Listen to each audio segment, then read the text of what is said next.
Hello friends, मैं Hamiduddin Ahmed, lecturer mechanical production, government Ramchandra Khetan polytechnic college. आज का हमारा टॉपिक है कैप्स्टन लेथ। ये टॉपिक हमारे प्रोडक्शन टेक्नोलॉजी सेकेंड के अंदर मैकेनिकल प्रोडक्शन थर्ड ईयर के अंदर पढ़ाया जाता है। तो आज हम बात करेंगे कैप्स्टन लेथ के बारे में। तो बेसिकली हम लेथ मशीन के बारे में पहले भी पढ़ चुके हैं। लेथ मशीन के अलग अलग जनरेशन होती हैं। जैसे सबसे पहले बेसिक है इंजन लेथ, देखी हमने। इंजन लेथ के बाद फिर कैप्स्टन लेथ देखते हैं। कैप्स्टन लेथ में क्या है, इसी को क्या है सेमी ऑटोमेटिक लेथ मशीन भी कहा जाता है। और फिर इससे जो हायर वर्जन होता है वो होता है उसका सीएनसी मशीन। तो आइए कैप्स्टन के बारे में जानकारी करते हैं। Capstan lathe machine. Capstan lathe एक लेथ मशीन का प्रकार है जिसे इंजन लेथ में परिवर्तन करके एडवांस रूप में बनाया गया है। ये एक सेमी ऑटोमेटिक लेथ मशीन है जिसमें बिना टूल्स को बदले कई प्रकार के ऑपरेशन जैसे boring, drilling, threading, facing, turning आदि किए जा सकते हैं, जिसका उपयोग एक जैसे पार्ट्स का लगातार विशाल उत्पादन करने के लिए किया जाता है। कैप्स्टन लेथ मशीन का उपयोग छोटे वर्कपीस के लिए किया जाता है। इसमें टेल स्टॉक की जगह एक हेक्सागोनल टरेट का उपयोग किया जाता है। हेक्सागोनल टरेट एक रेम और स्लाइड पर लगा होता है जो स्लाइड पर बने मार्ग पर खिसकता है, ना कि सेडल को चलाकर। कैप्स्टन लेथ क्या है, एक प्रकार की लेथ मशीन ही है, जैसे मैं आपको पहले बता चुका हूँ। इसमें जो इंजन लेथ होती है उसके अंदर क्या है, कुछ एडवांसमेंट किया गया है, उसके अंदर कुछ चेंजेस करके उसको का एडवांस रूप बनाया गया है। इसको हम सेमी ऑटोमेटिक लेथ मशीन भी कह सकते हैं। इसमें बिना टूल्स को बदले कई प्रकार के ऑपरेशन कर सकते हैं। मीन्स जिस तरह से हम हमारी इंजन लेथ मशीन के ऊपर क्या करते हैं कि भाई लेथ मशीन के अंदर हम टूल लगाते हैं, तो हम टूल को लगाते हैं, फिर उसके बाद उतारते हैं, तो लोडिंग और अनलोडिंग का जो टाइम है वो काफ़ी सारा वेस्ट हो जाता है।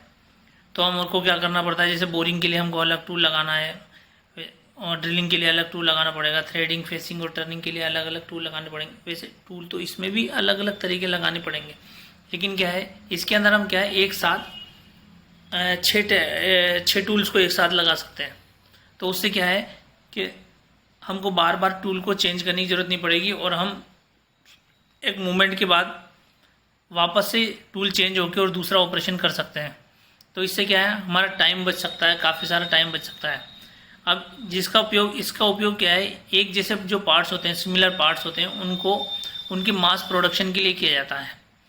अब कैप्स्टन लेथ मशीन का उपयोग क्या है, बेसिकली छोटे जो वर्कपीस होते हैं उनको बनाने के लिए किया जाता है, क्योंकि इसके अंदर क्या है टेल स्टॉक नहीं होता हमारे।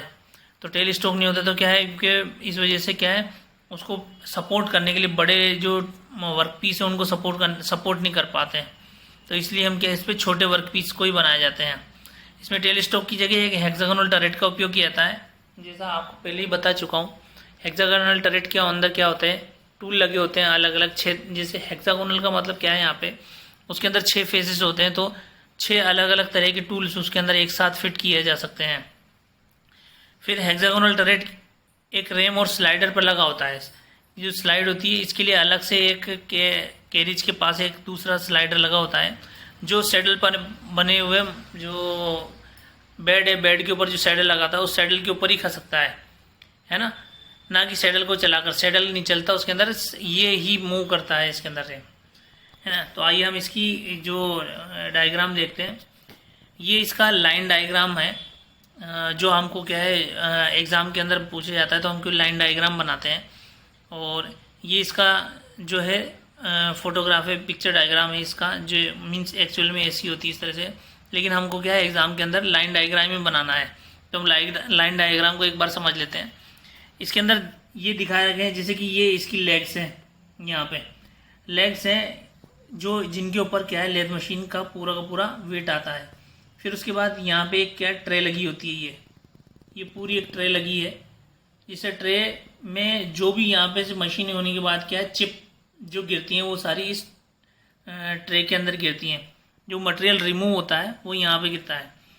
ये मशीन का हेड स्टॉक होता है।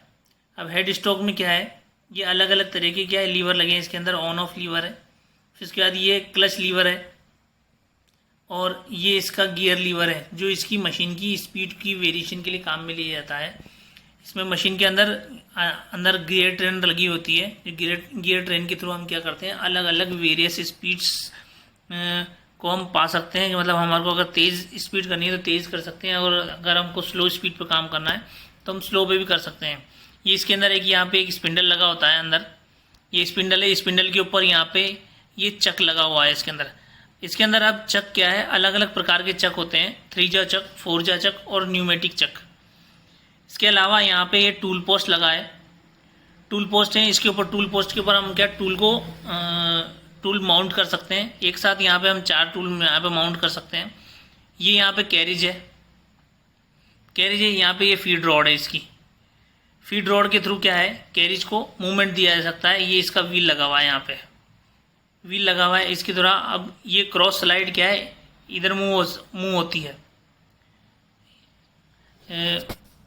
जो ट्रांसवर्सल डायरेक्शन है इसके अंदर होती है। अब क्रॉस स्लाइड इसलिए इस्तेमाल करते हैं अपन, जैसे कि अगर हमको ट्रांसवर्स फीड देनी है, जैसे सपोज करो अंदर की तरफ फीड देनी है यहाँ पे, तो हम क्या है इसे क्रॉस स्लाइड का इस्तेमाल करते हैं।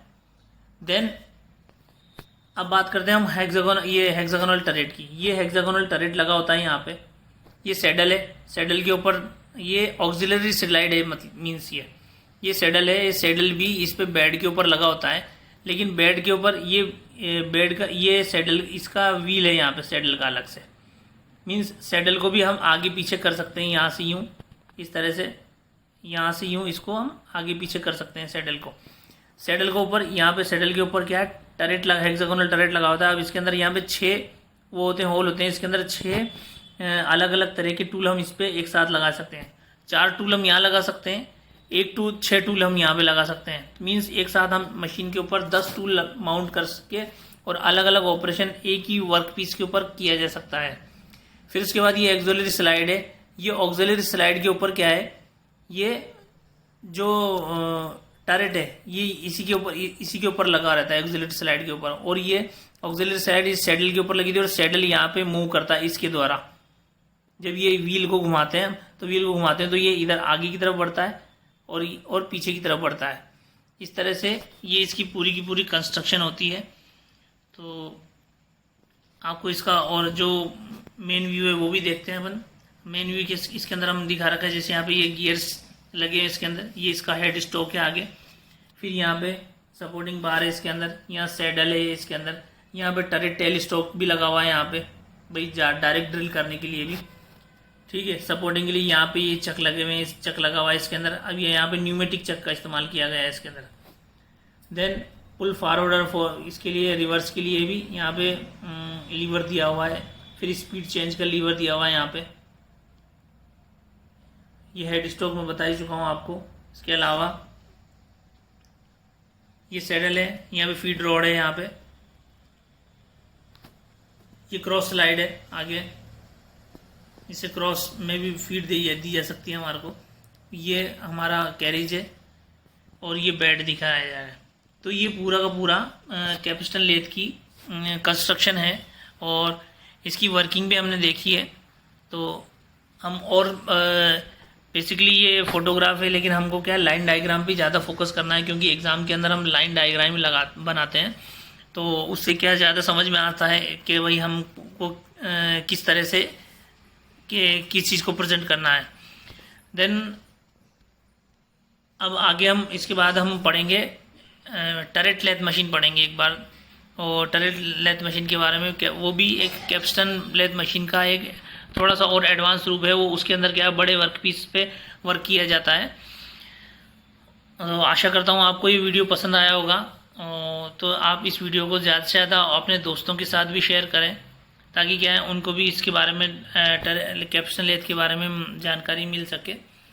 और आप इसी तरह की वीडियो हमारे और भी जीपीसी जयपुर की साइट पे जाके देख सकते हैं। तो वहाँ पे भी काफ़ी अनुभवी टीचरों के द्वारा ये वीडियो बनाए जाते हैं। और वीडियो देखने के लिए बहुत बहुत धन्यवाद। आपका दिन शुभ हो। Thank you so much. Thank you.